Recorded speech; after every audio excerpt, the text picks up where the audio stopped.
Pop Cult Pod. This is a broadcast from an undisclosed location in Ireland known as the Pop Cult Compound, where they're crazy for film, television, video games, and much, much more.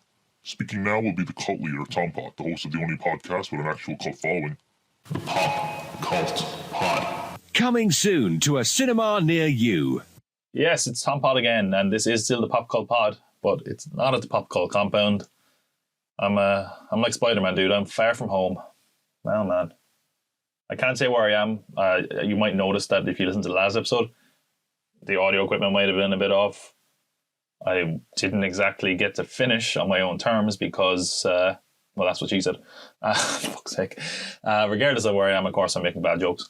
But there's underlying issues here that I can't discuss. But if you've seen on the YouTube, you might have a brief idea. But people are trying to figure out where I am. And I don't want them to know where I am yet. But I will be back at the Pop Cult Compound sooner rather than later. There's an issue to deal with.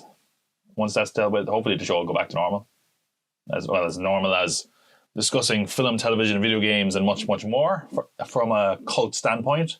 Can be, I guess. And all that's left to do, we were talking about Comic-Con last week. We went through the news, the panels, Marvel, all that stuff. So if you haven't heard that, head away back there if you want to hear that. My thoughts on the Marvel panel and all sorts of other news, TV news as well, because a lot of that stuff going on during Comic-Con. But this is all dedicated to trailers because it has been a busy few weeks in trailer land in the trailer park here because we had Comic-Con, of course. Now, what's insane, right? We had Comic-Con, we had all these amazing trailers, all these big budget trailers. And then we had, for some reason, everyone seemed to just release trailers in the last 2 weeks. So we have a lot of stuff to break down. Not the worst thing that it's its own episode, really. But hey, here we go. Let's look at first of all, I think we look at the trailers. Yeah, actually, you know what? We'll look at the Comic-Con trailers first. Because there's a hell of a lot of other trailers, but we'll talk about the Comic-Con trailers first. So we're going to start this with the same way we did in the last episode. We did TV first, and then movies. Just a quick editorial here. So I'm having to re-record this section because when I recorded initially, it didn't come out right, didn't sound right, didn't record right. So because of that, I'm having to re-record this in a different setting. I'm not sure if sound is going to be better or worse. Unfortunately, that's just how life on the road works. And hopefully this will be listenable. I'm hoping. But while we're here, we're going to talk about the first 4 trailers from Comic-Con. Starting first, of course, these are all TV trailers. We're going to begin with His Dark Materials. So let's explain His Dark Materials if you're not sure what it is. It's based on, well, it's a trilogy of books by Philip Pullman. First one being The Northern Lights, then I think it's The Amber Spyglass and The Subtle Knife.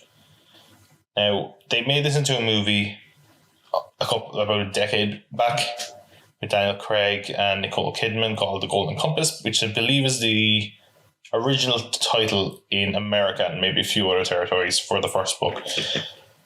Okay, I think I have to explain a lot of this because if you're not sure what His Dark Materials was, I'm not sure what you would really get out of this trailer. Which is one point.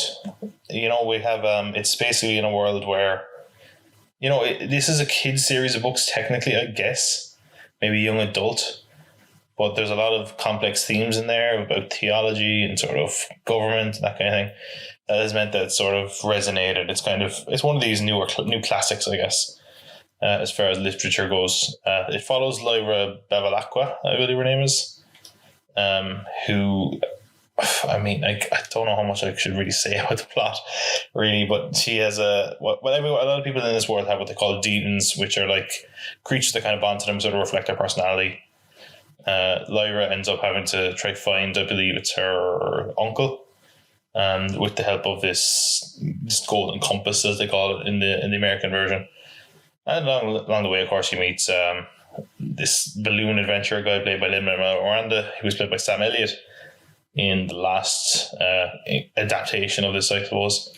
And of course, what everyone probably remembers most fondly is the armoured polar bear known as Yorick Berenson, who I think was Ian McKellen in the last time they adapted this, but that doesn't matter.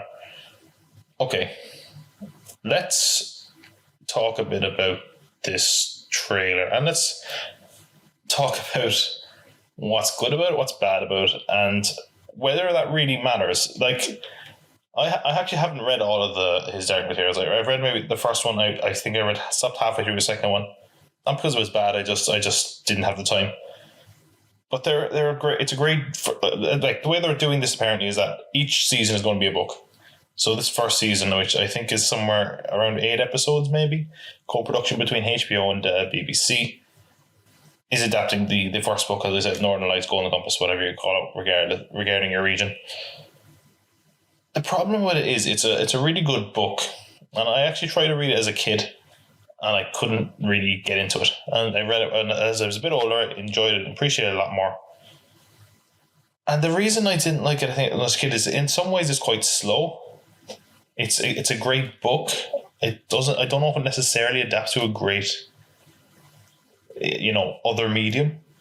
The film wasn't great for a lot of reasons. I think there was some great creative choices made in it. But the problem, I guess, with adapting this, especially to TV, is that it's not very action packed. It's not a very exciting book in a lot of ways. In fact, the Armored Polar Bear is probably the most exciting aspect of it, which is they're going to push in marketing, I guarantee. Well, I mean, rightfully so, because it's also quite a big part of the book.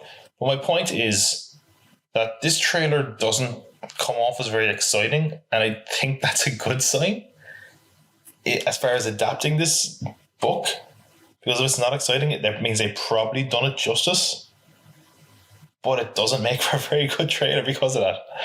I think the cast looks very good. We have Daphne Keane, who was in Logan, playing Lyra. We have James McAvoy, and I think it's Ruth Wilson, who's playing a great kind of conniving kind of character, I'd say. I don't know, I wouldn't necessarily tell you to watch this trailer, because I don't think it's a great trailer. I don't think it's an awful trailer. I think it's a trailer that shows that they've probably done as close to justice as we can with this novel. But I also would say maybe it'll give away some stuff that you're not aware of. And I don't think if you haven't read the books, you're going to get any bit more excited over it because of seeing the trailer.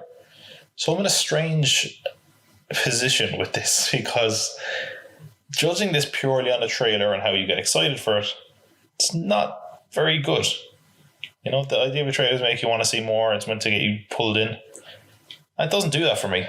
But since I have read the first book, the fact that it doesn't get me excited, the fact that it does look not very action-packed, means they're probably being fairly faithful to the source material, which means it could be very, very good. So it's probably a very strange instance where a not very interesting trailer makes me more excited for the adaptation. I will say the effects look quite good. Fantastic even. I mean, we should have expected good greatness from BBC and HBO working together, of course. York Berenson looks fantastic. The cast is very impressive, of course. James McAvoy, Ruth Wilson, Lin-Manuel Miranda. In fact, if I did have to say there is a weak link, and again, it's hard to judge a performer off a trailer, Lin-Manuel Miranda, I'm not entirely sure he looks good in the part. He doesn't really scream the kind of adventurous type. I don't know. I want to like Lin-Manuel Miranda, but he's very wooden in a lot of the roles I've seen him in. Regardless, though, this is coming out, I think, in September, so it's not very far away at all. And we will know soon enough. It's as I said, it's a very rare instance where the trailer did nothing for me, and that might be a good thing. Which I genuinely can't think of any time that's happened before. But regardless, that's the trailer for His Dark Materials. The next trailer we're going to talk about is the Witcher trailer. And this is another, actually, well, I think about it, there's like few strange, particularly with regards to television at Comic-Con and the trailers from Comic-Con. Very interesting dynamics with these trailers, because sometimes I like the trailer, but I think it's going to make the series worse, and other times I think the trailer's bad, and I think it's a good thing. But we're going to talk about The Witcher. Now, let me just, full disclosure, laying all my cards on the table. Have not read any of the Witcher books. Have not played any of the Witcher games. And you might say, okay, well, I don't. Does that matter? Here's the thing, and this is a very strange instance. I don't know if I can think of any time I might have seen it with a trailer before. So normally when you have a trailer come out, and it happens, of course, with adapted properties, you'll have people say, "Oh, well, this is this," and then you have the fans coming in and saying, "Oh, well, actually, that's because this." You have fans kind of doing a, "Well, actually," that annoying thing. The Witcher is best known as a video game series. I don't think that's being too disrespectful to the writer, who I think his name is like Andrew Sapkowski or something. That's what people kind of expected. You know, we have Henry Cavill as the Geralt, who looks great, thankfully, because we saw the wig on in a few previous pictures and it looked a bit, I don't know. You know, Henry Cavill doesn't have the best luck with hair, so it's good that he actually can kind of pull this weird look off. So, like I said, most fans of The Witcher are fans of The Witcher from the video games.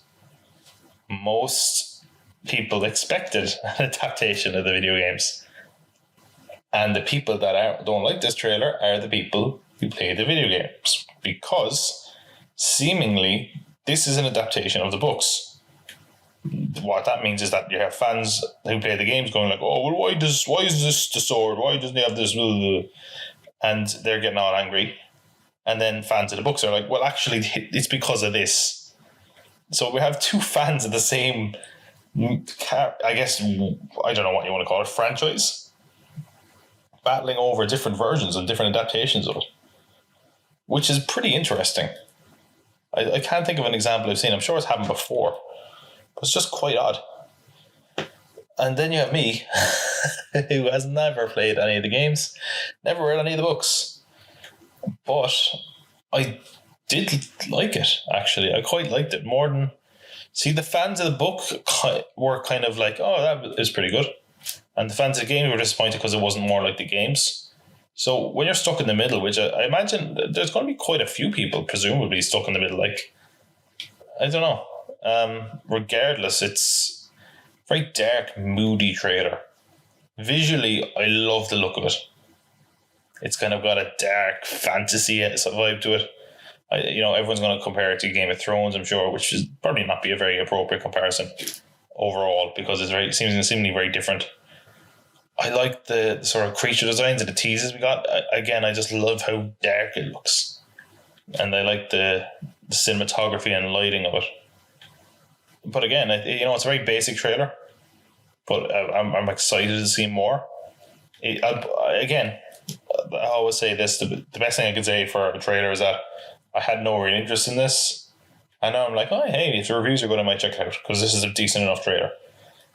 It's not coming out until, I think, the end of the year. We don't think we have an exact date for it yet. But yeah, it's a strange issue where we have fans of two different mediums, two different versions, I guess, of the same franchise, kind of disagreeing on it.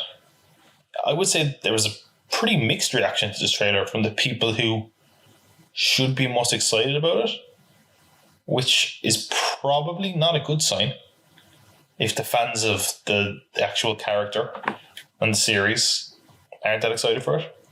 But maybe they're trying to cater to more casual fans, in which case that's probably a good thing, but I don't know. We'll see. It's coming out at the end of the year, the Witcher trailer. Good visuals, definitely. I think Henry Cavill looks pretty good in the role, which, to be fair, judging off some of the early pictures, was questionable if that would be the case.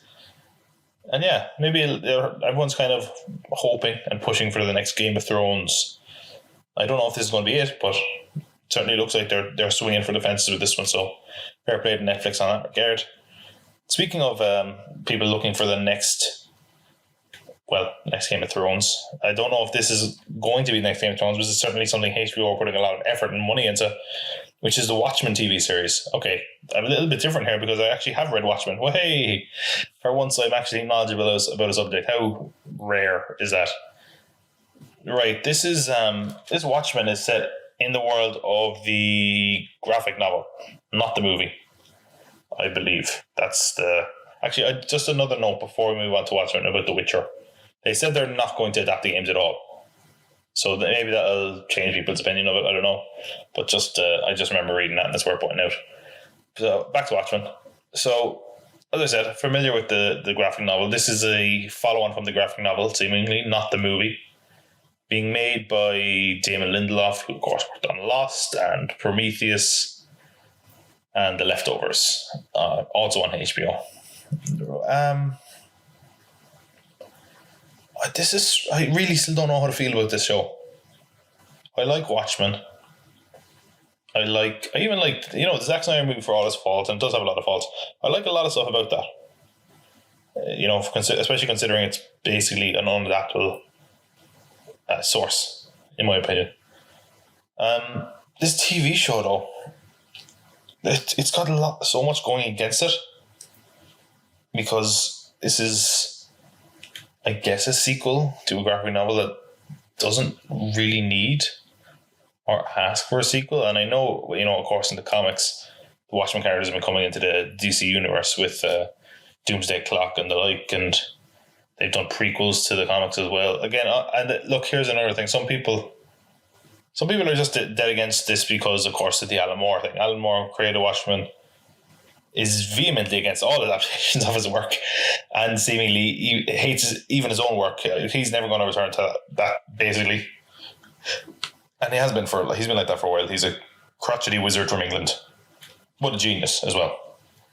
Now, the only thing is, watching this trailer, well, first of all, I got a few things right. That there's basically a mob of characters inspired by Rorschach. I predicted that. What we're seeing, I know I'm not giving much great insight here. It's just, I'm very, very conflicted about this trailer. I'm conflicted about the show, and of course I'm going to watch it regardless, like everyone is. But to me, this really, really feels like just a normal, standard kind of drama show that's been slapped with the Watchmen kind of label. Like, of course, it feels like it's another show that they kind of retrofitted the Watchmen stuff into. There is a lot of Watchmen connections in there. Like, as I said, there's a mob of people inspired by Rorschach. They kind of play off the yellow visual of like cops are now also wearing masks. And it's a sort of question of like, oh, well, why, if you're doing something good, or why would you hide behind a mask if you're doing something bad? That kind of thing. That whole dynamic. I guess I'm guessing it's going to play a lot of kind of tension with the police in America and that kind of thing. Which isn't a bad angle to take. It just feels like the Watchmen thing is like, whoa, why are you putting that in there? This is a 9-episode season. It's coming in October. What else did we learn from it? Well, Robert Redford is the president in this universe. And he's played by Robert Redford, seemingly. Robert Redford, man. He's very busy for his retirement, isn't he? Where everyone was like, oh, it's his last film. And then he was in Endgame. And I think he's in this as well. So I guess he's not retired, really. The trailer confirmed a few certain Watchmen influences, I guess, as I think up to now, all we'd known as far as Watchmen characters was that Ozymandias was in it, that Jeremy Irons is playing an old Ozymandias, old Adrian Veidt, I believe his name was, which is perfect casting. I mean, regardless of whatever else happened in that show, that is amazing casting. The trailer also confirms the return of Laurie, who was Silk Spectre in the films, as in Silk Spectre 2, who was married to John, Dr. Manhattan. She's kind of like a cop now. She's going by a different name. Laurie something, I can't remember her surname. And the big reveal of this trailer is that, well, first of all, at one point we see Dr. Manhattan on Mars. Presumably that's following on from the events of the graphic novel. But at the very end of the trailer, we see that he's kind of come back down, seemingly. And he picks up a mask, because I'm guessing people are all just wearing masks of superheroes to represent their ideologies, which I don't know is that necessarily a very interesting idea either. I don't know. Like I said, it's a show I'm going to watch. Show a lot of people are going to watch. I just don't see its appeal yet. I don't see how it's necessary. Because to me right now, it just looks like a standard drama with the Watchmen license. And it's weird because you to a certain degree, you want more superhero aspects of that, even though that's not really what Watchmen was. But it's in that weird place where it needs a few more elements of that to make it distinct. Otherwise, why is it a Watchmen show? I don't know. It's a strange one. Like I said, these TV trailers are really weird overall, as far as what they are. They're making me the TV trailers this year. They're weird, and I think it's more to do with the shows. But anyway, moving on to another show that I really don't see the point of at all is Snowpiercer. Snowpiercer, of course, was a movie in 2013, I believe it was, starring Chris Evans, based on a French graphic novel.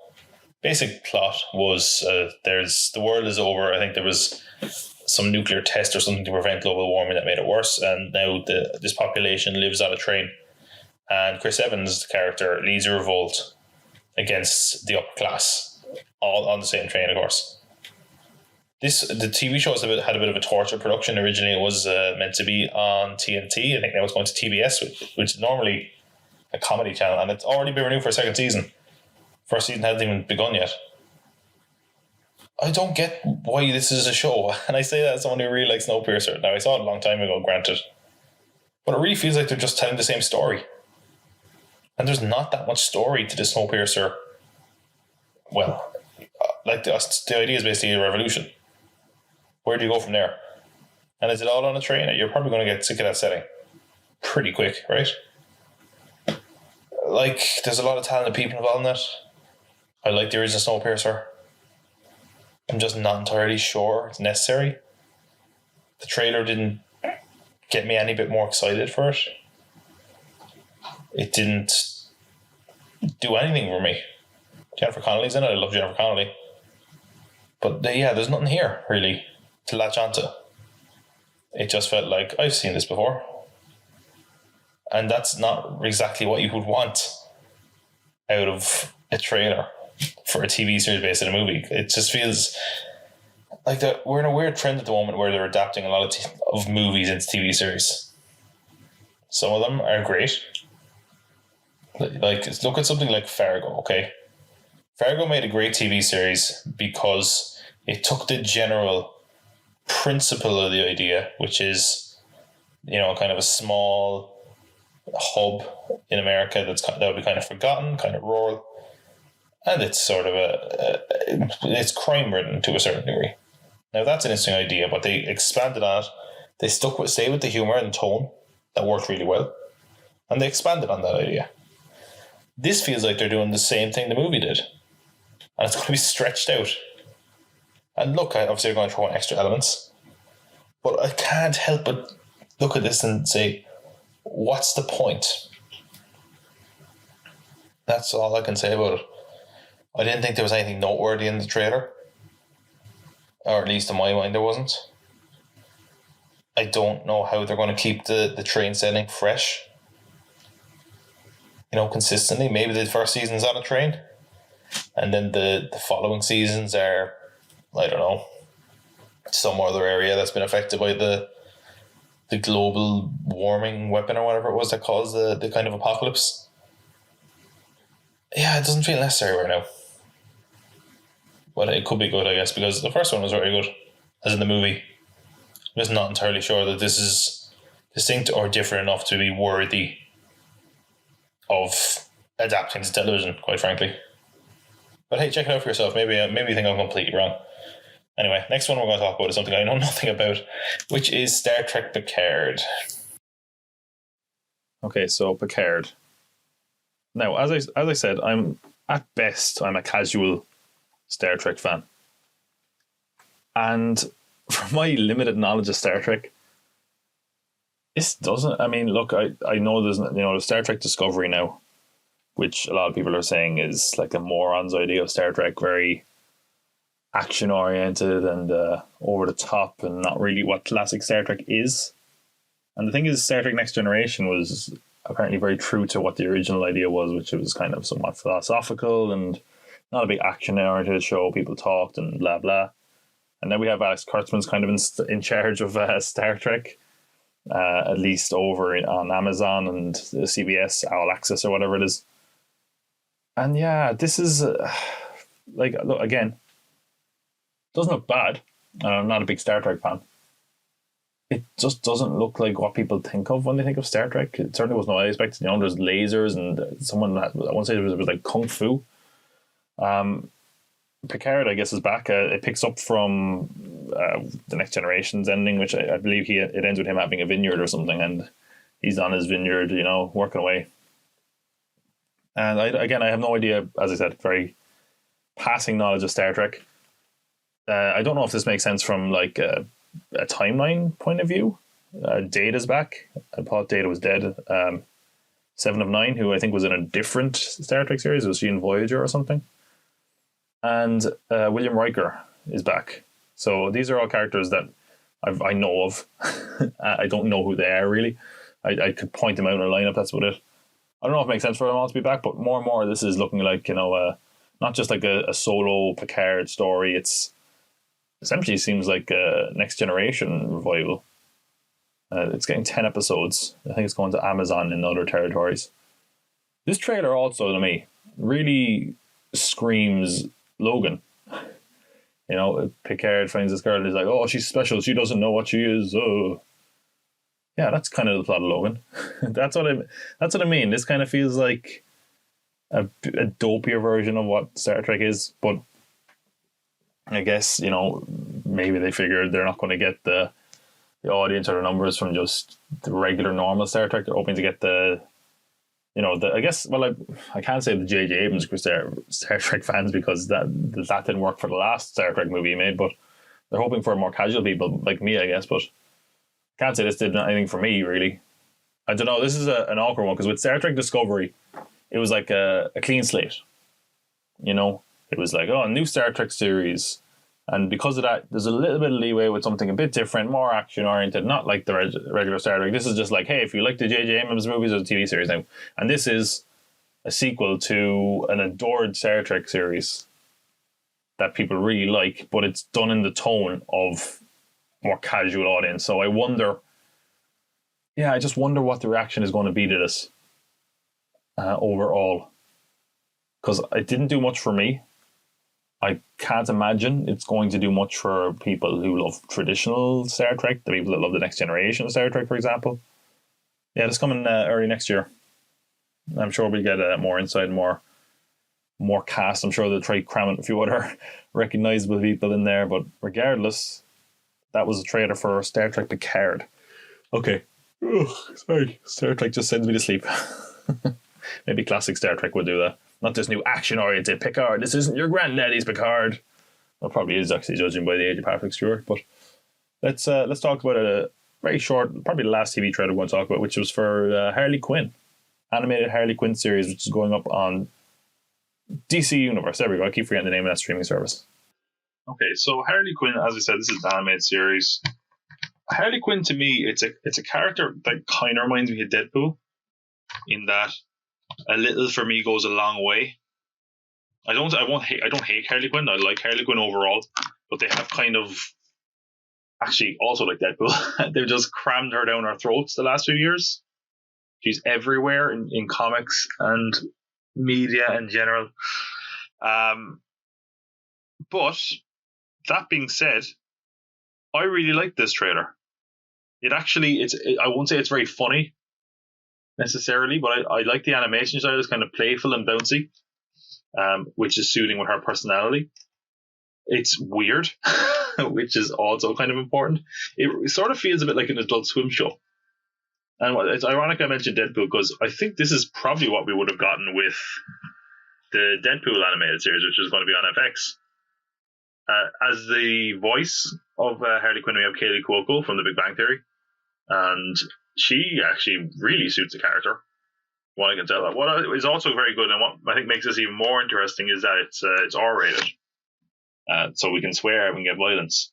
I'm looking at the cast list here, which is insane. So we have, of course, Kaylee Cuoco, as I mentioned, Lake Bell, Alan Tudyk, Jim Rash, Ron Funches, Chris Melanie, Diedrich Bader, James Adomian, Tony Hale, JB Smoove, Jason Alexander, Tisha Campbell-Martin, Giancarlo Esposito, Natalie Morales, Matt Oberg, and Wanda Sykes. Yeah, I don't know what else to say about this. There's a lot of different stuff in this trailer. A lot of different villains. Of course, Batman is in it. Poison Ivy, I think, is quite a big part of it. Kite Man. I think Clayface is there as well. it's absolute madness, this trailer. I kind of really like it. I don't know if a whole series of Harley Quinn is going to work necessarily, but I really like this trailer much more than I thought it would. And the best thing I can say, as I've said before, it took my absolute lack of interest in something and it got me a bit interested. Now, on the other hand, as I said this, I like the character designs, I like the animation overall. It kind of looks like to me, and maybe this is just the way the trailer is cut, the characters look a little bit stiff. They kind of, it looks like sometimes they'd save money on animation where they don't have characters move. They'll just stand there and kind of open their mouths and talk. It looks a little bit like that. I hope I'm wrong. And of course, this is one of these awkward ones that's going up on the DC universe, so I don't know what that means for the rest of the world. I don't know what that means for the upcoming HBO Max. But regardless, it got me interested, which I didn't think I would say necessarily. So there we go, Harley Quinn Anime Series. Actually, to be honest, probably the most exciting trailer out of all of these for me, which I'm shocked to say as far as the TV trailers go. So we had like his art materials. Look, that looks good. I think it will be good. It's just trailers like the weird thing about that trailer. Okay, I'll just break down these TV trailers again. I'm not going to rank them, but say like kind of give them a rough idea of how excited I am for them. The thing about his dark materials is if you're doing this right, chances are it will make a very exciting trailer. So it's a good sign for the show, but it's not a very sexy trailer, you know. Unfortunately, The Witcher, I thought that was pretty cool. A lot of people didn't like it. I don't necessarily know much about this series in general, whether it's video games, books in general. But I kind of thought it was cool. I'm interested to see more. It didn't give me much to go on, but I thought it was quite cool. Watchmen, I'm a bit worried, a little bit, only because I wonder if it's... I don't know, is it embracing the Watchmen world and stuff? And I guess it probably shouldn't to a certain degree. I don't know. I don't know how to feel about a Watchmen TV show yet. I really don't. Because, of course, it shouldn't just be superheroes fighting and punching each other. But I also think, like, if you're just doing another kind of cop show with a vague note about vigilantism and a few nods to the comic, what's the point of doing it at all? Really? Snowpiercer, I don't get it. I like the movie. It feels like they just made the movie again, judging off the trailer. Maybe I'm wrong. And Picard, I'm not a big Star Trek fan. It looks a lot like Logan, and I'm very interested to see what the reaction to this is. Of course, it's a little early days because it doesn't go out till like next year. But it feels like this is in a weird place where it's going to be too niche for the casual fans and too casual for the niche fans, maybe. I don't know. And yeah, as I said, Harley Quinn, I enjoyed that trailer a lot. So let's get on to the trailers. And, well, I guess they're not all trailers, but actually, you know what? Now I'm looking down the list. There's probably more trailers not from Comic-Con for the movies because it was a very busy week or two as far as trailers dropping. So let's talk about a few of the trailers that aired at Comic-Con first. Beginning with probably the first trailer dropped Comic-Con weekend, surprisingly, which was for It Chapter 2. Now, a few things about this. First off, this film is coming next month, so it was really soon. Keep that in mind, for one, because what I really liked about this trailer actually was how little it kind of gave us. This is actually the final trailer for this movie, now, which makes sense because how close it is, but we've only got 2 trailers for it, which I love. I love when we're in the dark a little bit. And again, I guess it's based on a book, but to someone who hasn't read the book, it's interesting that I haven't seen that much of it yet. Especially when the first trailer, I think like half of it was like just a kind of complete scene. Now, what I know about it, like a lot of people have kind of picked up through, osmosis, I guess. I was going to say assimilation. I'm not sure if that's the right word. Like I've picked up from other people some of the weirdness, how weird this book gets. I don't know. It does not really to suggest it's going to get that weird. I do remember hearing the director say, Andy Muschietti, say that it's going to go a bit weirder here. He wants to mess around with some of those more supernatural aspects. And there is a few trippy elements in this trailer. Not much, but again, this trailer isn't giving us much to go on, which I'm actually really, really grateful for, which is rare for a horror film. Like one of the things Midsommar apparently is very guilty of. I saw Midsummer. I never watched the trailer. Apparently the trailer spoils like the whole movie. So I'm glad I didn't. And I find it in general horror films, because normally they're quite short. A lot of the stuff is in the trailer and that kind of ruins it. Now, I said a lot of trailers are quite short. That doesn't go for it, because we found it at the right time, and it's 2 hours 45 minutes. One of the longest horror films I think on record, which is insane. Long. And apparently there's a director's cut beyond that. Again, like, it is a really, really massive book.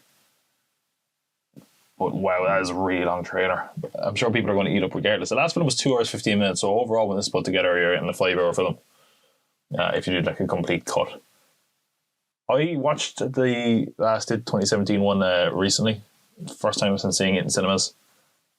I like it. I don't like it as much as everyone else did. I think it's like people kind of held it up as if like, look how brave it is and how different it is to other horror films. So I thought it fell into some traps that made it just kind of like a conventional standard popcorn horror. But it was a lot better than most of those. I enjoyed it a lot. And of course, Pennywise is a very interesting character. And I loved the dynamic of the kids. A lot of people would say that the adult section of the book, I think, is the weaker part. So again, is this going to work as 2 hours 45 minutes? I don't know. I do really like this trailer overall. The scene in House of Mirrors with James McAvoy looks terrifying, anxiety-inducing. And one of the things I really like is just a kind of a brief shot. We get a few horror shots as you do. Is this shot of Skarsgård? I think Bill Skarsgård, isn't it? Who is the guy who plays Pennywise? Like, I'm guessing this is like the origin of it, and you see like bloodshot eyes and like blood running out down. Oh, really great image. I hope that this is really good. Of course, as you do every movie, because it would be a very solid kind of series with these two movies. Because as much as I don't love the first one, I think it is very, very good. I just don't love it. I feel like it kind of went. At the end of the day, it just feels like a creepy clown movie, just done very, very well. But I'm more. What interests me about this is some of the weirder elements, and we don't get a lot of that here. But I think they are probably present. I do like casting this as well. James McAvoy, Bill Hader, Jessica Chastain. I mean, fantastic cast, really good casting as well as a grown-up version of the Losers Club. But yeah, there's not a lot to go off in this trailer. It's a great trailer. Horror trailers, though, are tricky. You got to give it that. But there is some great image here. It really plays off, obviously, the last movie and the iconic imagery of that book. So, really good atmospheric trailer. I'm very grateful that we didn't get too much in this and that we're not going to get much more until this movie comes out, which I believe comes out the first week of September. So, yeah, can't wait for this one overall. Next trailer I want to talk about. Oh, man. This is an interesting trailer. Okay, so Jay and Silent Bob Reboot. This is, of course, coming from Kevin Smith, who plays Silent Bob. It's a sequel, I guess, of Jay and Silent Bob Strike Back, but it's also a reboot and it's set. Okay, so this is if you're not a Kevin Smith fan, how do I explain this? Okay, so Kevin Smith's maybe first 5 or 6 films, basically any film with Jay and Silent Bob in it, was set in what they call the View Askew-verse, which is like his cinematic universe. Long before Marvel, it was Kevin Smith. So you have all these characters, you know, we have characters from Mallrats and Chasing Amy and Clerks, obviously.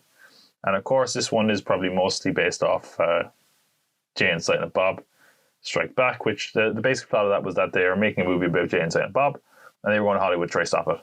So the essential plot of Jay and Silent Bob Reboot is that they are rebooting the movie that they stopped or tried to stop in the original one. And of course, while doing this, it's also rebooting the actual Jay and Silent Bob franchise and sort of being a sequel to the rest of the View Askew movies, which we will get into now. I am a Kevin Smith fan. I'm not saying he's like some people are like you meet like two sides of Kevin Smith fans normally. Well, not fans, sorry. There's two people. Generally, the opinions on Kevin Smith are some people love him They think like he's hilarious. Some people think he can do no wrong, and there's other people who think he's a hack, he's crap, blah blah blah.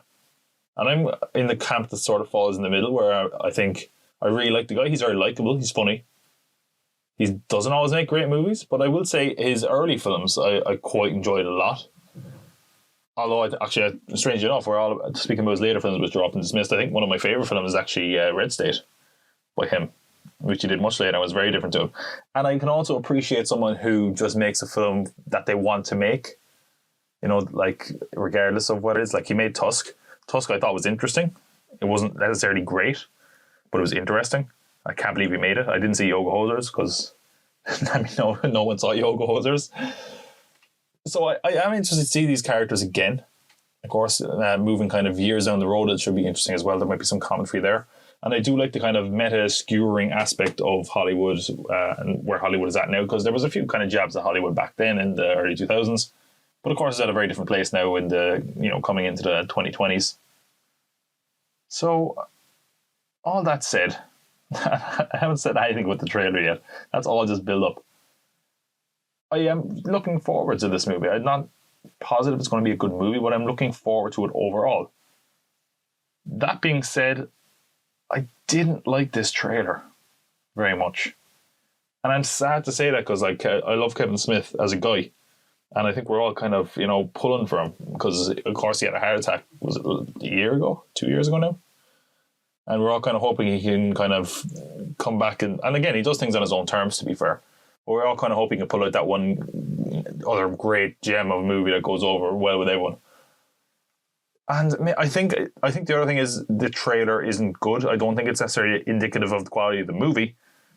But one of the things that came through my head when I was watching this trailer was Dumb and Dumber 2, which is you see kind of people come back to their characters. You know, in that case it was Jeff Daniels, Jim Carrey, and you're like, they shouldn't be playing these characters anymore. It just doesn't look right. And I think Jay and Silent Bob can work, but it gets to a point where now, you know, they're both well into their 40s, I'm guessing. And the kind of weed smoking, you know, kind of criminal guys, stoner guys, isn't as funny as it used to. Now it's kind of like, oh, they're still doing the same thing. Oh. You know, you want to see a bit of it more dimension to those characters, even though they never had much dimension, I guess, to begin with.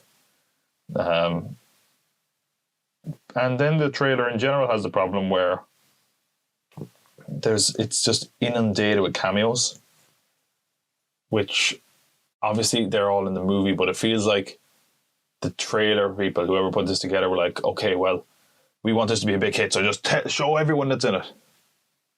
Because we need people to see this, and maybe they'll see it if they see this guy's in it and this guy's in it. And like when you look at the cameos, like pretty massive cameos, like Chris Hemsworth is in it, Rosario Dawson is in it, Val Kilmer, of course Matt Damon and Ben Affleck. That's kind of the one that's been grabbing all the headlines. Matt Damon is actually returning as Loki from Dogma. Ben Affleck is returning as his character from Chasing Amy, I believe. I think it's Chasing Amy. Yeah, Chasing Amy must be.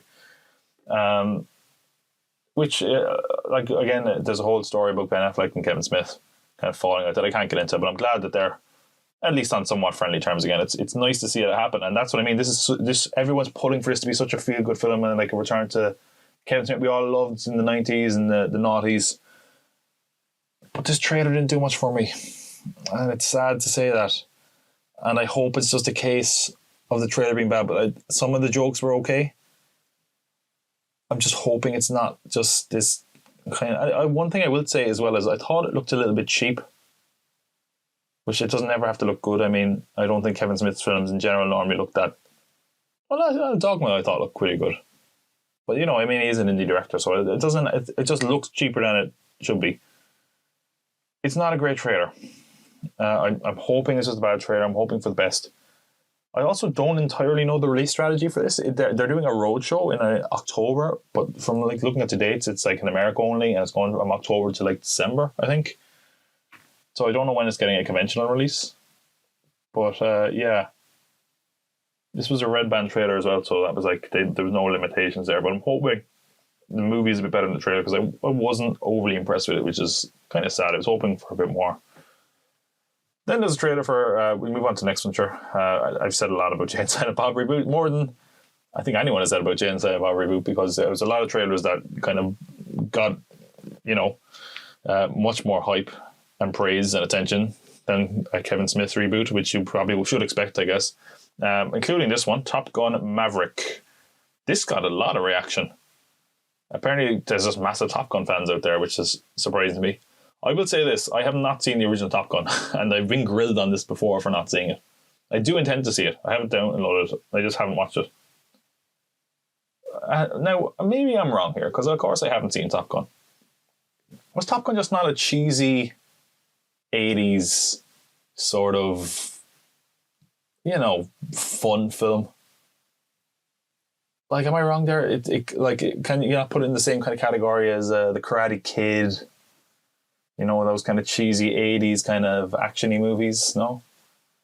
Because this trailer looks really dark and serious and gritty, Even the logo, they took all the color out of it and they turned it like grey. And I don't know. Like the trailer, it looks really good, actually. It is a good trailer. I'm not taking away from that. We kind of get the question of why Tom Cruise has never become an admiral or a general or whatever, and why he's still flying planes. That kind of thing. He just, he's like, oh, I'm still going. I think he's going to be one of these guys like, I know the real fight is out there, not behind the desk, man. And actually, speaking of that, there was a little bit of controversy about the jacket he's wearing. And because it, I don't know, it was like some sort of Chinese propaganda, people were saying. I don't know. This is like co-financed, I think, by Tencent Pictures, who do a lot of big films in China. In fact, every film Tencent put out in China tends to be a massive success. So people were saying it was that, but also other people that were involved in the military were like, it's not, that's just like an in-joke to pilots, don't worry about it. One thing that looks incredibly impressive, like Tom Cruise just showed up at Comic-Con and said something like, everything you see here is real, and everyone's like, woo! It's like, okay. Tom Cruise is insane at all, is he? Oh, but he does make some pretty good movies, and that's what my concern was with this. I guess not really concerned because I don't really have much invested in Top Gun, quite clearly. Doesn't this just feel like they took the Top Gun name and they're like, let's make a Tom Cruise picture? Now, and when I say that, this is not a knock on Tom Cruise. He's made a lot of good movies and a lot of good movies that follow the formula. But the Tom Cruise formula basically is, well, I was going to call him a Maverick, but that would be like a pun, I guess. And there's no puns here. I've never made puns on air. Jesus. It's just like this rogue kind of guy of like, I do what I want and follow my own rules, and he's going to drive a motorbike and do his own stunts and maybe some sort of flying. It really feels like they just took the Top Gun thing and molded it into another Tom Cruise action franchise. Like Mission Impossible. Like Tom Cruise makes like one, maybe two movies a year, and they're all kind of the same. Like what you're getting when you get a Tom Cruise movie, pretty much. And that's not bad. He's made a lot of good movies. I love the last Mission Impossible, for example. I didn't like The Mummy, but again, you see that was even kind of following that structure of Tom Cruise. I'm going to guess there's a really younger woman in this, that whereas if that happened in real life, it'd be like, what the hell? Because Tom Cruise apparently won't kiss any woman that's not half his age. Like, it's odd. I did like the trailer. It got a great reaction. The flight scenes looked fantastic. They looked very, very real. I think obviously this is getting support from the Air Force or whatever. Like, apparently there was a fact with the original Top Gun where it was such a good recruitment tool that there would be Air Force registration people like at the cinemas, and people sign up for a lot. Like, apparently this did more for the Air Force than pretty much anything. So I'm not surprised then that they're involved with this one, because the flight scenes look fantastic. I will dispel this. A lot of people are like, oh, Tom Cruise is really flying that jet. Tom Cruise is not allowed to fly the F-16s. I looked this up. There was a lot of scuttlebutt online. People are saying he isn't. What they're saying is he's not allowed to fly the F-16s. He's allowed to fly other aircraft. So I don't know what that means. But regardless, it looks fantastic. You could have fooled me. It looks realistic. The camera angles are incredible. I have nothing invested in this franchise. I'd be very curious to know a diehard like Top Gun. Well, I don't know how many diehard Top Gun fans there is out there, but it feels like a kind of betrayal of what that franchise was. Maybe am I wrong there? I don't know. Again, I liked it. it got a massive reaction online. People really into the return of Goose, if that is his character name. I can't even remember. Maverick, of course. But yeah, it doesn't feel like the Top Gun I know, that I don't know Top Gun that well. So if you enjoy this trailer, more power to you. I enjoyed it, but I don't know if the movie is what people want out of Top Gun sequel exactly. But it does look impressive for what it is. Well, speaking of franchises that probably should have been dead like 25 years ago, we got, well, not a trailer, but a featurette for Terminator Dark Fate. Now, first of all, let's just a bit of news on Terminator, which wasn't news to me. I've read this before, but everyone kind of reported it was news, so I guess I'll say it. Terminator Dark Fate is rated R, which we knew already. I'd said this before, because I think this was either behind the scenes or what people were saying, is that they're going to get a kid actor or a younger actor and CGI Edward Furlong's face onto it, but they were like, Edward Furlong is back, and everyone was like, woo, Edward Furlong is back. I mean, when was the last time people went mad for Edward Furlong? But anyway, apparently they're like going to motion capture his face or something. Like they made a big deal of being like, his performance is going to be in this movie. Well, judging by all the footage we've seen, I'm guessing he's not going to be in this movie long. I don't think John Connor is going to live for very long in this movie. I think he's going to die. And then maybe they'll make one of these new characters that comes back, the new John Connor, I don't know. Something like that. Because it's pretty expensive to CGI someone's face onto a kid. I mean, I'm assuming it is. I don't know. I don't think that's ever been done. I'm not talking from experience. I'm just assuming that sounds kind of expensive. Aside from that, I don't know why they brought a featurette, not a trailer. Like, this movie's out in, like, what, 2 and a bit months? They don't have a trailer ready? Anyway, alright. So, this featurette, man, was like, I found it worrying. More than I should have. Because, well, look, here's the thing about what we've seen so far at Terminator Dark Fate. The action isn't what, scares me. Not that poor choice of words. It feels like the action's fine, but even the last few movies, sometimes the action has been grand. It's the story that I'm worried about, because they haven't really talked about the story, and no one is talking about the story seemingly. The only thing they're saying about the story is like, this is a true carry-on from Terminator and Terminator 2, which we've heard every single time. And of course, James Cameron is saying it again. I'm hoping we all forget he didn't say the same thing about Terminator Genesis. It feels like they're trying to be edgy with this featurette. They're like, oh yeah, this is where shit's always happening, and the director's like, how fucking cool is this? And then Lynn Hamilton's like, you're that Terminator mother.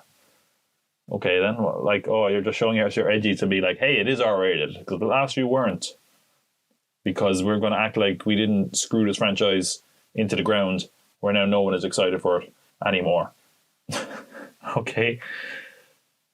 Yeah. I still don't know if this is going to be any good. Gun to my head, I'm saying no. Unfortunately. If this doesn't work, surely this is the end for Terminator. It has to be, right? This is the last chance, because they can't do it. Like, this is the last ace up their sleeve was we're bringing Linda Hamilton back. We're making it R-rated. James Cameron is sort of involved. This is the last chance for Terminator. It doesn't look great, in my opinion, and there are leaks out there that haven't been confirmed, but it certainly seems there's stuff to indicate that it could be pretty plausible. That didn't make me any bit more confident, quite frankly. Yeah. It didn't sell me any more in the movie than it did. It was really like just a puff piece that acted like it was edgy to really hit home, like, it's R-rated, we're doing it right, man. Yeah. It didn't really do anything for me. Some of the CGI looked fine. Linda Hamilton looks great. She said motherfucker, which, wow. There you go. I mean, she wasn't even really like that in Terminator 2 that much, Anyway, that's Terminator Dark Fate, their featurette. That was kind of it for Comic-Con, to be honest. There wasn't many big trailers that dropped. What is the reasoning behind that? Why were they cut off the knees? Well, Warner Brothers didn't really bring anything this year. They brought. Oh, hello. That's somebody texting my phone. That's probably James Cameron, pissed that I've dissed Terminator Dark Fate. It is. I'll have you know this is the true successor to Terminator 3, Tom. Sorry, James Cameron. Sorry, Elite isn't getting a sequel. Sorry about that. Yeah, why was there less trailers at Comic-Con this year? First off, Warner Brothers didn't have a presence really. They brought it Chapter 2. They didn't bring any of their DC stuff. Warner Brothers are generally the main people to put out trailers at Comic-Con. There wasn't a lot to show off from Paramount necessarily. They just didn't show much. Like their big thing would have been Top Gun Maverick and Terminator, and Terminator didn't have a trailer, it just had a featurette, as I mentioned. Marvel don't necessarily release trailers. Disney didn't bring anything aside from the Marvel stuff, I don't think. And all the Marvel stuff was announcing the slate. Aside from that Black Widow footage, which they wouldn't release anyway because it's early on and that they want to give something special to the people that actually came to Comic-Con. And again, they have their own thing in next month in D23, so yeah, it was a smaller Comic-Con this year overall. If it wasn't for Marvel, the thing would have been a complete wash, in my opinion. And I do wonder more and more if we're going to see big studios move away from Comic-Con. Why is the question, and it's got a pretty simple answer. It's really expensive to run Comic-Con. Like, I think one of the more famous examples is Tron Legacy. You know, they showed up at Comic-Con more than once, if I remember correctly. Really expensive because sometimes they put together experiences and, you know, you've got to sort all this kind of footage and pay all these people to make appearances and all this stuff. It's expensive. All your booths and everything. It costs a lot. And in some cases, the movies aren't really making it back. Like Godzilla had a presence at Comic-Con. It didn't really help it at the box office. Obviously, I mentioned Tron Legacy. That flopped at the box office. And what it is, to a certain degree, is originally Comic-Con was just niche film. But now all these niche things, some of them are mainstream. The mainstream stuff, the comics book stuff, generally succeeds anyway. And the people who are going to see it are going to be at Comic-Con regardless. You know, any Comic-Con attendee is going to see these superhero movies pretty much. And what they're showing off instead is not necessarily niche. It's stuff that mightn't really benefit from being at Comic-Con that much. So I don't know what that means for the future of Comic-Con. It's in an interesting place. Obviously, the superhero stuff is always going to have some degree of a presence. But really, I mean, the only two big guns in town are Marvel and DC. Disney have their own expo right now. DC didn't show up this year. Maybe they will next year. But they had a lot. They could have shown off a lot this year. Like, this was their only chance to show off Joker.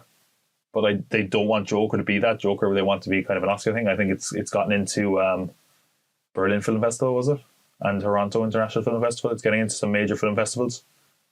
Because they're obviously hoping this is going to be an awards favourite. And Birds of Prey, which there's some leaks out with those. Oh, speaking about leaks, I'm not going to say what those are, but look it up. This movie is interesting. I'll say that. I don't know, is it going to be good? I'm sure people are going to tear into it. But yeah, it's definitely different. I don't know how this works as a cohesive universe if those leaks are accurate.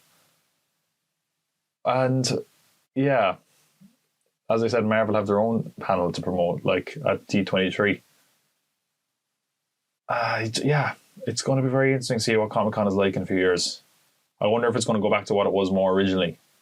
But then again, I guess TV is always going to have a presence.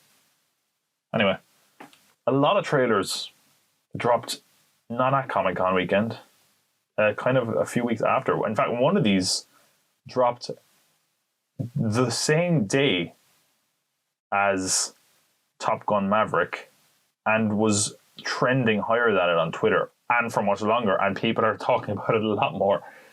which we will get to that one. I'm sure you already know what I'm talking about. Let's talk about the other ones. What's weird now is we're coming out of summer season. We're slowly edging out of blockbuster season, which means we're coming up to award season. Basically, we're kind of in the graveyard before award season, where we get a few horror movies, a few of the stranger stuff where they don't know where to put them, and then awards movies. So we're starting to get trailers for these, and the first one of those was A Beautiful Day in the Neighborhood. It's a beautiful day in this neighborhood, a beautiful day for a neighbor. Could you be mine? Would you be mine? I should have had that role of Mr. Rogers over Tom Hanks, I'm telling you. Could have been my name in the poster, my name up in the lights. But regardless, A Beautiful Day in the Neighborhood. This is, of course, based on Mr. Rogers. If you don't know who Mr. Rogers is, he was a children's television host on PBS in America.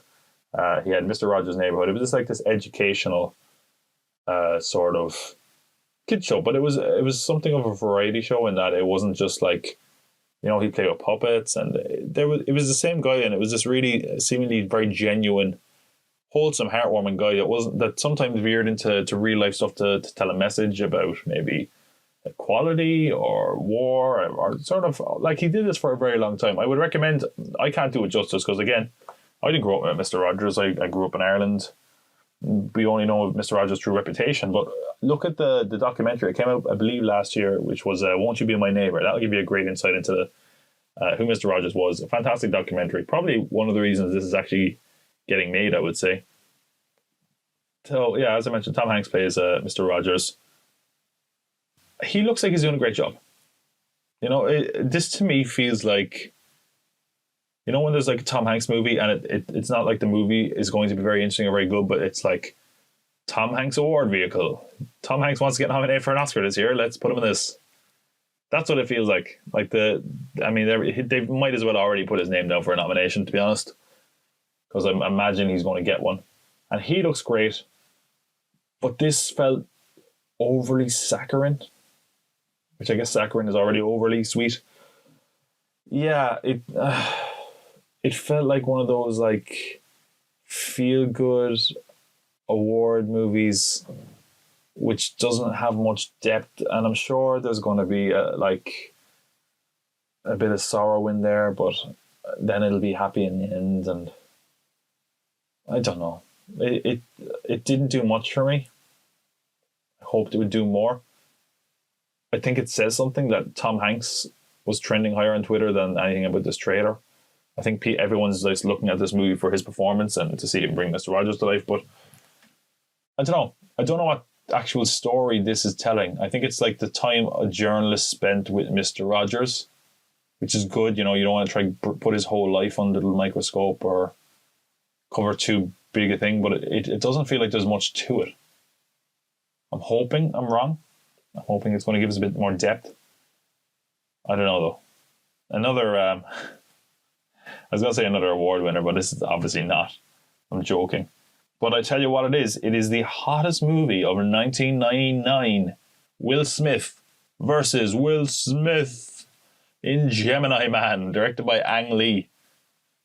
Oh man, this is a movie out of time, isn't it? Like, I think it's produced by Jerry Bruckheimer as well. They've been trying to make this movie forever. And what's funny is, if they have been trying to make this movie 20 years, you could have just made it with Will Smith 20 years ago and it would have worked as well. Because that's the sort of movie he would have made back then. It's a strange trailer. Again, this is I think the second trailer for this one. It's the second one where the music choice has been awful. First one had like that weird like kind of techno thing where it was like Forever Young. Where it's like, oh, we get it because it's a younger version of him. Very clever. And this one, it's like I think it's his son. I think it's Jaden Smith did a song for this. So like nepotism, Will Smith is still looking out for his son, even after Earth. After Earth. That could have been the sequel, right? Like he's still just like, hey, sort my son out. I'm Will Smith. Woo! Yeah, I mean, it looks fine. Some of the action looks good. I thought there was a kind of a fight scene with a bike that looked good, but it's a movie that just can't help but feel dated. I like a lot of people in this. I like Clive Owen. He seems to be kind of playing a villain. which I'm looking forward to. I love a Mary Elizabeth Winstead. Looking forward to that. I don't know. I can't get a read on this film. I think most people like Will Smith when he's very charismatic. It doesn't look like he's playing this role very charismatically. It thinks this movie seems like it's taking itself a bit more serious than it appears to be. Because it does appear to just be a kind of an action movie that got left on a shelf for 10, 15 years. Maybe there is more depth to it than that. I imagine there is, because they keep kind of hinting like, we created you so you wouldn't have to deal with the horror and the trauma that you would eventually, whatever. I don't know. I'm going to see it. So I guess I don't need to say anything else. You have my money, Ang Lee. I just don't really know what to make of this at all, to be honest. It's a weird one. It's a very weird one, but not to be outweirded by Taika Waititi's latest film, which is bat shit crazy, called Jojo Rabbit. So Jojo Rabbit, they're calling it like an anti-hate satire from Taika Waititi, which I understand why they're very clearly putting that message out straight away, because the last thing you want is the headline saying, "Oh, this is a movie starring Hitler and the kid." Wouldn't go down too well, but it's very clearly a comedy, so thankfully they're avoiding that. I liked this trailer a lot. It's a very short trailer. It's about a minute long, roughly.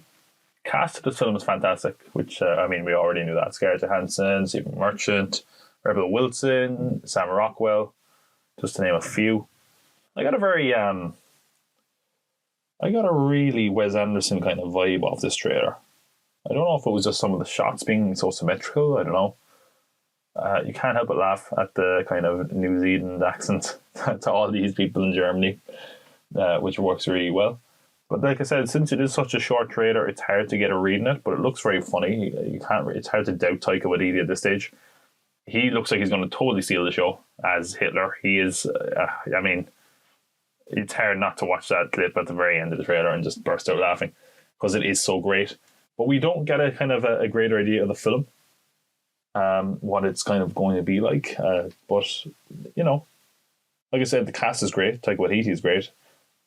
It's hard to assume this is going to be anything but great. It's just that the trailer doesn't give much away, and I guess that's a good thing, because I want to see this regardless. So that is, of course, Jojo Rabbit. There's not much to say on that, to be honest. I guess we're going to put this next movie in the same category as Gemini Man, in a film that feels like it's come out way too late, which is Zombieland 2, or Zombieland Double Tap, I think they're calling it.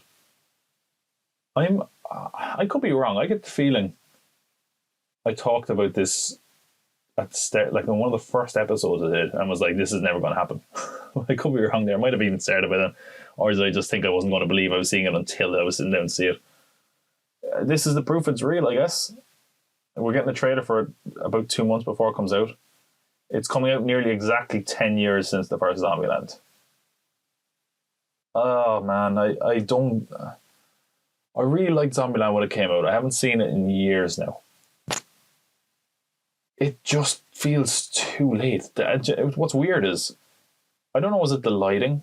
And I guess they have to, since it's in the apocalypse, they're not going to have makeup on. The cast looks pretty rough in this. But again, I guess, well, then again, other members of the cast don't look rough, so I don't know. Maybe they're just not lighting them very well or something, I don't know.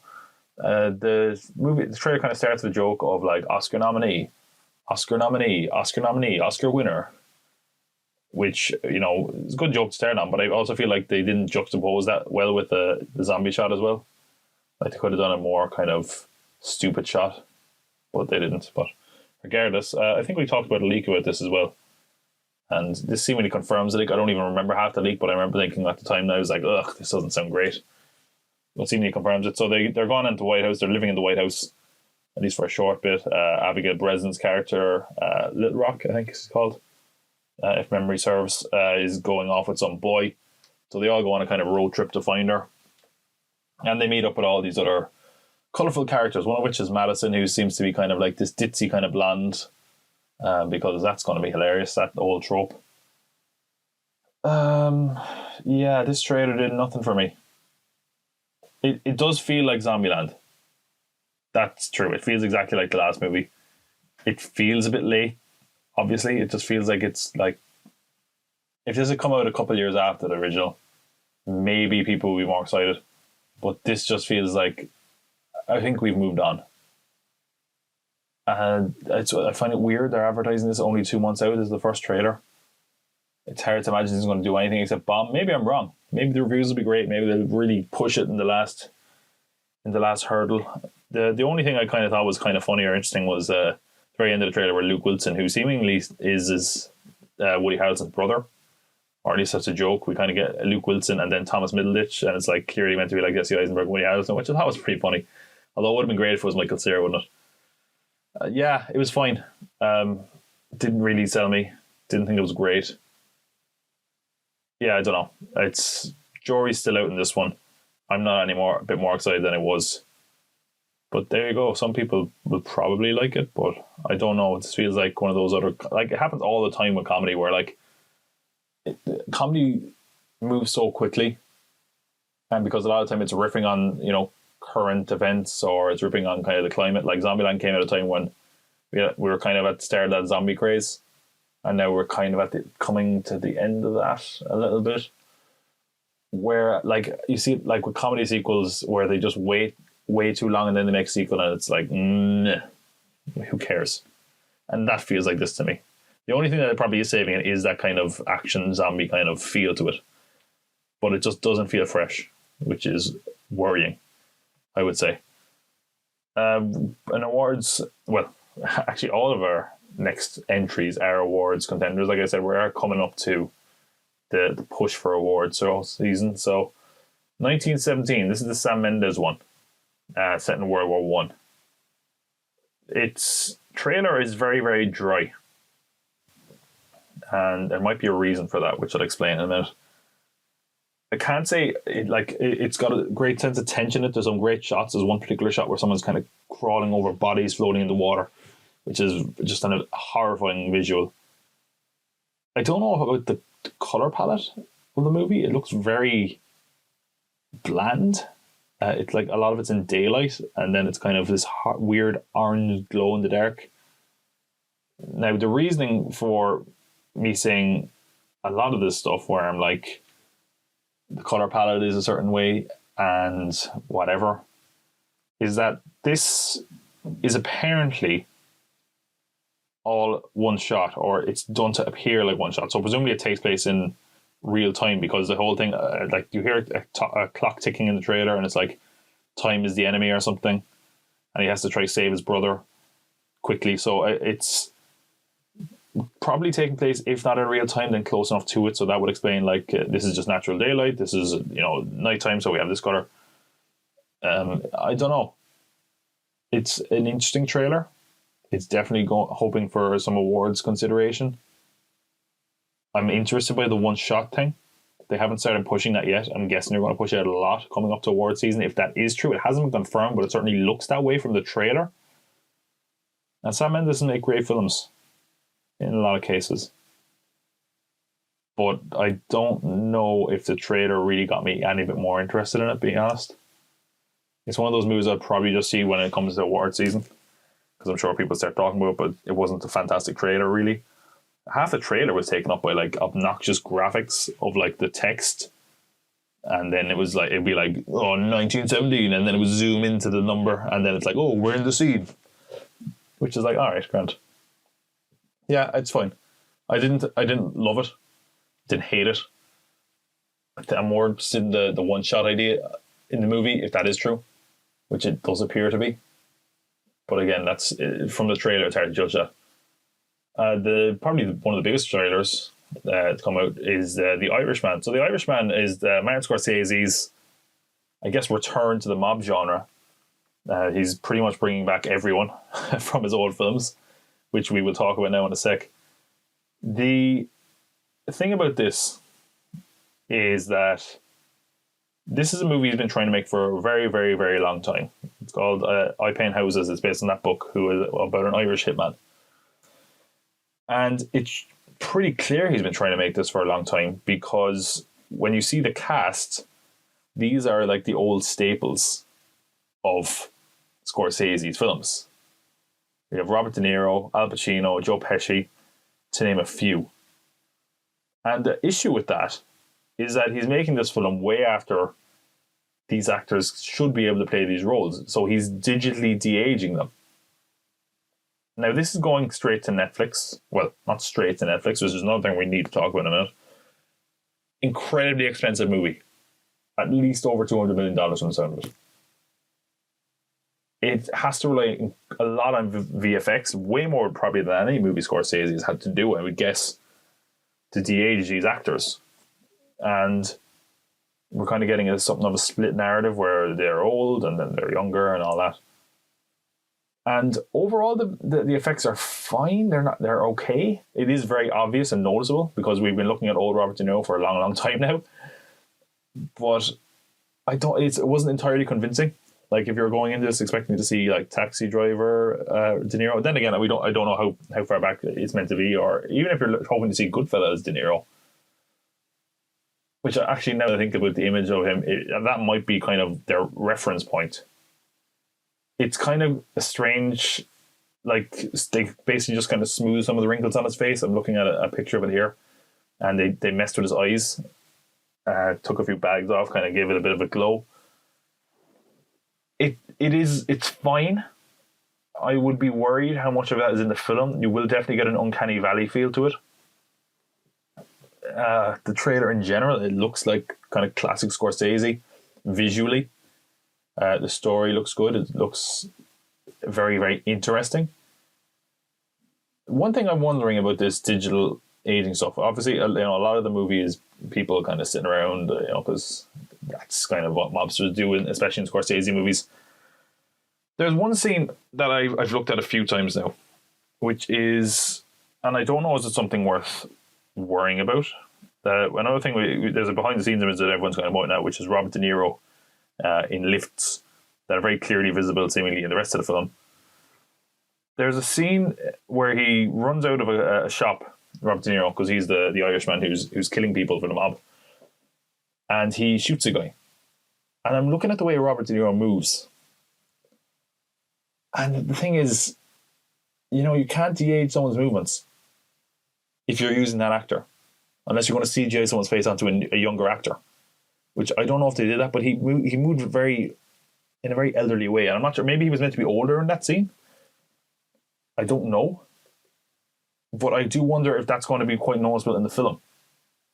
If we're going to get, these actors that are meant to be one way and are coming off as another one. And I don't know if we're going to get a lot of that uncanny valley feel that might take me out of the movie a bit. But it's hard not to be excited for this movie. This is Scorsese going back to that genre that basically defined him with the actors that we associate with Martin Scorsese. It is a fascinating experiment of nothing else. And Netflix have obviously given him free rein. This is probably Netflix's, their biggest endeavor. Certainly artistically. To get someone like Scorsese on the service is a huge deal. As far as the release, I don't know if we heard a release strategy yet. It is coming to theaters. It's coming out in the fall. Don't know when, but we don't know when it's going to Netflix. It's presumably going to go to theaters first for a while. It's also like that. There was reports at one stage that he was really struggling to get this ready in time. I believe it's opening Tribeca Film Festival or something. It's opening some festival in New York, I think, in September, I think. So we will presumably get a reaction to this soon. It does look a little bit jarring overall. But again, it does look very good at the same time. So jury's still out in this one, at least for me. Well, let's talk about probably the most talked about trailer out of any of these. And also one that when we're talking about visuals, we have to talk about, because straight freaking nightmare fuel is the trailer for Cats. Okay, let's talk about this goddamn trailer. Everyone's talking about this trailer. It was trending number one forever. Everyone's making jokes about it. It's strange because some people haven't said a word about it, but it seems like everyone is talking about it is obsessed with it. I certainly am, and was for the whole day this came out. I wasn't rewatching the Top Gun Maverick trailer. I wasn't looking at the Terminator featurette. I wasn't looking at Jay and Silent Bob. I wasn't looking at any of the Comic-Con trailers. I was watching this trailer multiple times, trying to make sense of it. Oh my god! I talked about this movie before. They've talked about this at CinemaCon. I don't believe they showed footage, but they said like, "Hey, what we're going to do is we're going to CGI or capture the actors' motions, and then we're going to digitally add fur.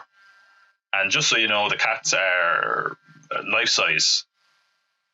Or not life size. I guess the cats are the size of actual cats. Sorry, so there's oversized props." Now I said that, and at the time I was like, that's going to look horrendous and terrifying. I'm sure that's what I said because I can't imagine it any other way.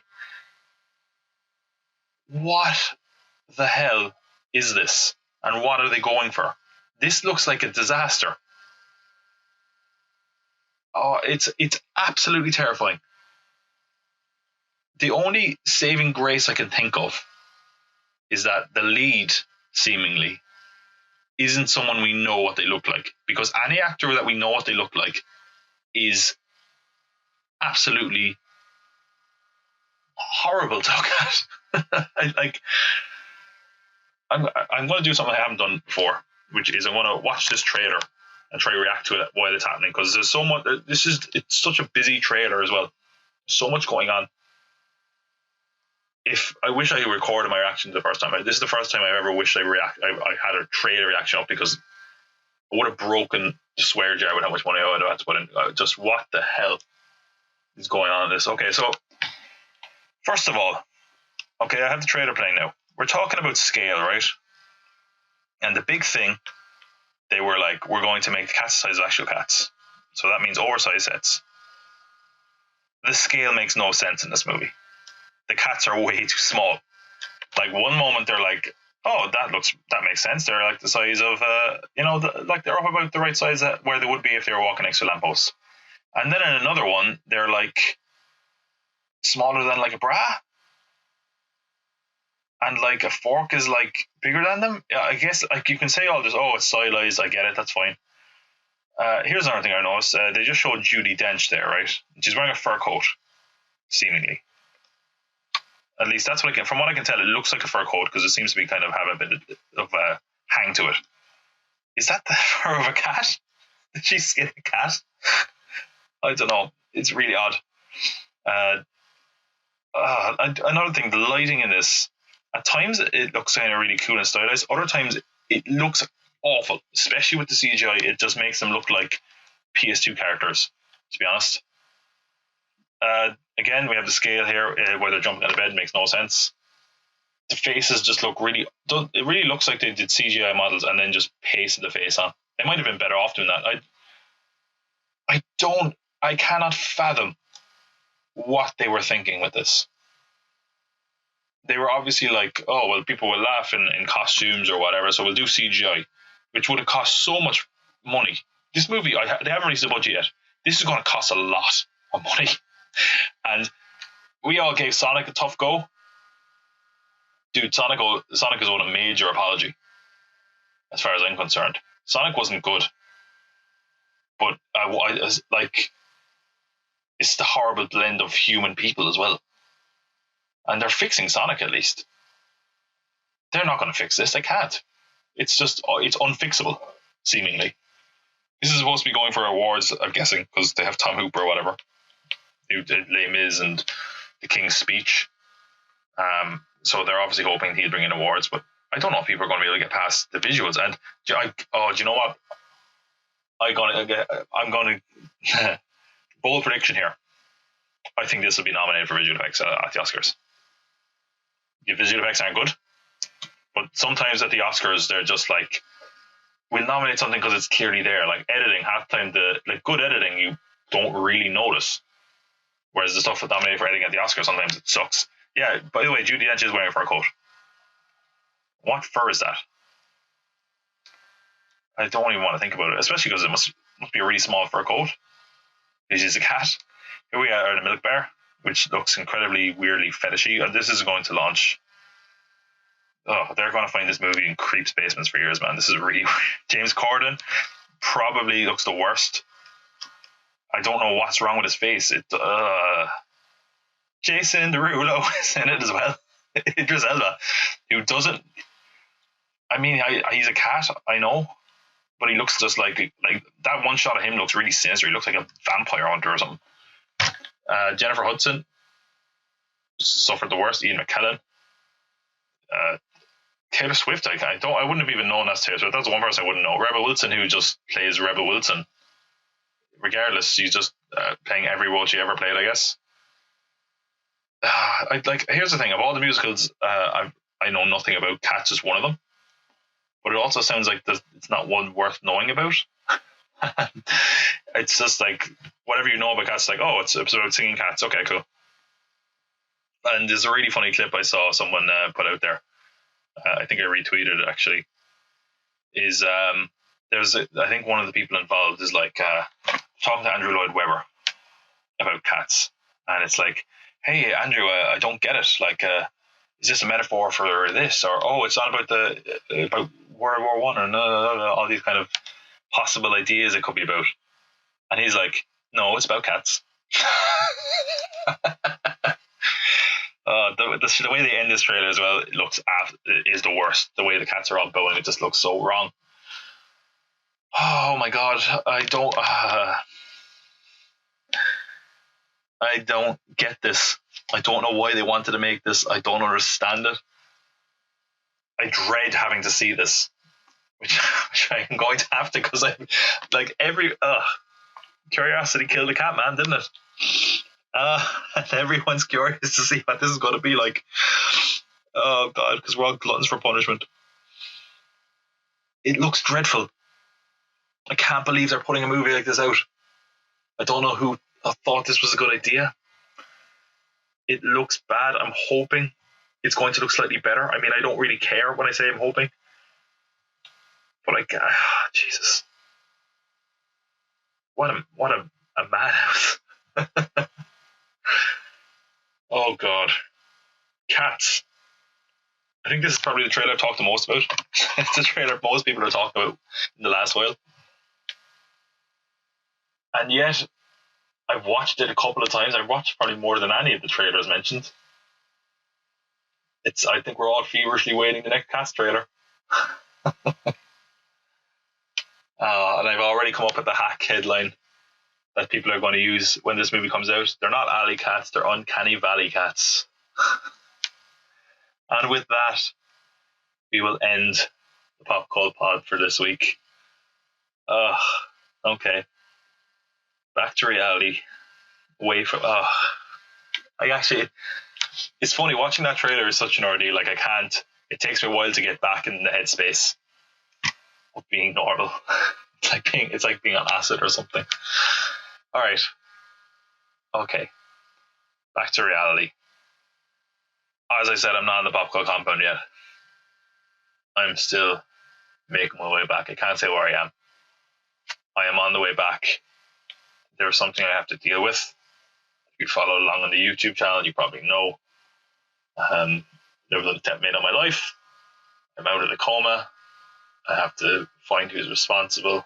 I think I know who was responsible. Probably the same person who recorded the podcast a couple of weeks ago, pretending to be me. Keep an eye on the YouTube channel. That's where I'm going to put an end to this. And when I do, I don't know what comes next. I'm assuming I'm not going to be able to hang around for very long. I don't know, will that affect content? Imagine it will. But this isn't the end. I think it's just a new beginning.